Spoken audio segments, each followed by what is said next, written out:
அஸ்ஸலாமு அலைக்கும் வரஹ்மத்துல்லாஹ். பிஸ்மில்லா அல்ஹம்துலில்லாஹ்.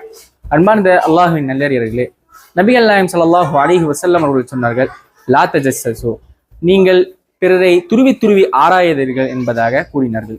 அதே ஹதீஸில் தான் நபிகள் நாயகம் ஸல்லல்லாஹு அலைஹி வஸல்லம் அவர்கள் சொன்னார்கள், இய்யாக்கும் வத்தன், ஆதாரம் இல்லாமல் பிறரை சந்தேகம் செய்வதிலிருந்து உங்களை நான் எச்சரிக்கிறேன் என்பதாக நபிகள் நாயகம் ஸல்லல்லாஹு அலைஹி வஸல்லம் அவர்கள் சொன்னார்கள். அன்பானவர்களே, இன்று நம்மளுடைய சமுதாயத்தில் பார்க்கலாம், அவருடைய சக தோழர்களை அவர்கள் துருவி துருவி ஆராய்ந்து கொண்டிருக்கின்றார்கள், ஆதாரம் இல்லாமல் சந்தேகம் செய்து கொண்டிருக்கின்றார்கள். ஆனால் அல்லாஹ் சுப்ஹானஹு வ தஆலா தன்னுடைய திருமறை குர்ஆனில் கூறுகின்றான், யஅலமு ஹாயினத்தல் அயுனி வமா துஃபி சுதூர், கண்களுடைய மோசமும் உள்ளங்களில் மறைத்து வைத்திருப்பதையும் அல்லாஹுவே நன்கு அறிகின்றான் என்பதாக அல்லாஹ் சுப்ஹானஹு வ தஆலா கூறுகின்றான். எனவே அன்பானவர்களே, நாம் நல்ல ரீதியில் நம்முடைய சகோதரனுடன் பழகி இதை போன்ற கெட்ட செயலிலிருந்து நாம் விலகி இருக்க வேண்டும். அதோடைய பாக்கியத்தை நம் அனைவருக்கும் அல்லாஹ் தந்து அருள் புரிவானாக. அஸ்ஸலாமு அலைக்கும் வரஹ்மத்துல்லாஹ்.